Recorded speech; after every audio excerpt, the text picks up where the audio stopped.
Berikutnya, kita akan membahas pesawat sederhana yang jenis kedua, yaitu bidang miring.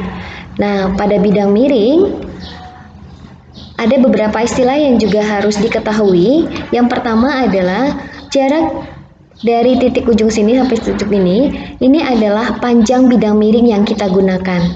Nah, dilambangkan dengan S. Kemudian ada F. F ini adalah besarnya gaya dorong atau gaya tarik atau kuasa yang kita berikan, maka dilambangkan dengan F. Kemudian ada W. W ini adalah berat bendanya. Dan ketinggian papan bidang miring ini dilambangkan dengan H. Sehingga pada bidang miring bisa dirumuskan W dikali H sama dengan F dikali S.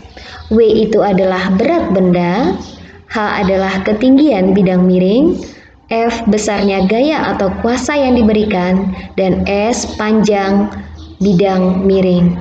Nah, untuk memudahkan adik-adik bisa menyingkat rumusnya dengan rumus wahai Fani seksi. Nah, ini cara mudah untuk mengingat rumusnya.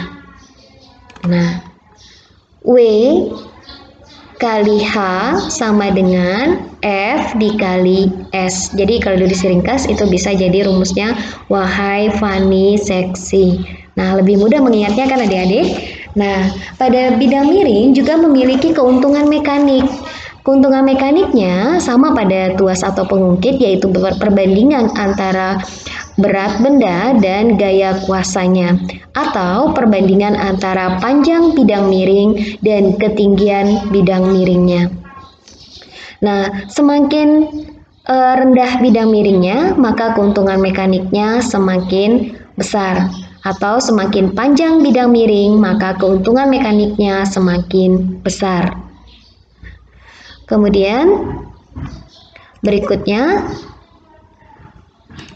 kita akan lihat contoh soal supaya adik-adik dapat lebih memahami tentang bidang miring. Nah, kita lihat contoh soalnya.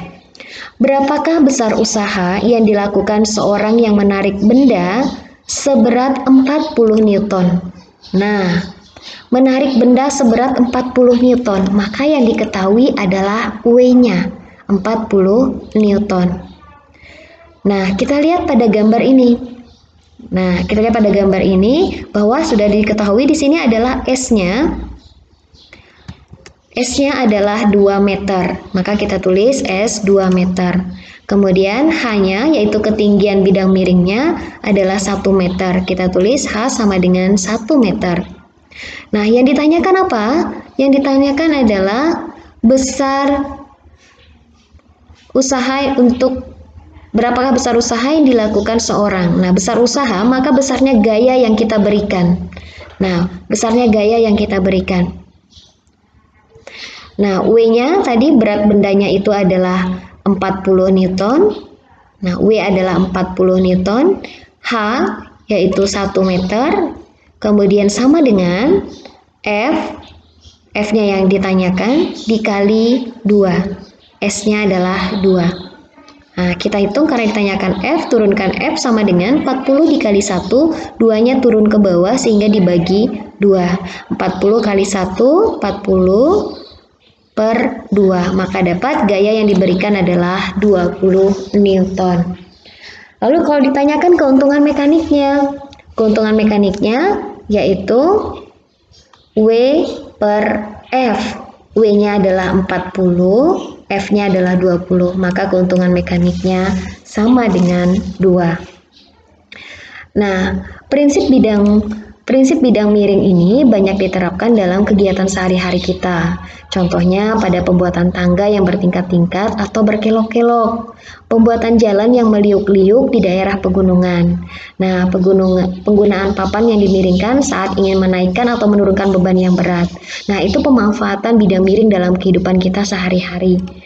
Nah, jadi kalian bisa lihat jalan itu bukan sengaja dibuat berkelok-kelok. Nah, itu hanya untuk memudahkan supaya gaya yang kita berikan itu usaha yang kita berikan itu relatif lebih kecil. Kemudian, selain itu, prinsip pada bidang miring juga banyak diterapkan di berbagai alat dapur atau perkakas, misalnya pada pisau, kapak, paku, alat pahat kayu, cutter, ulir, pada sekrup, ujung pada obeng. Nah, jadi kalau kalian lihat uliran pada sekrup itu sengaja dibuat miring, nah itu untuk memudahkan supaya gaya yang kita berikan itu relatif lebih kecil.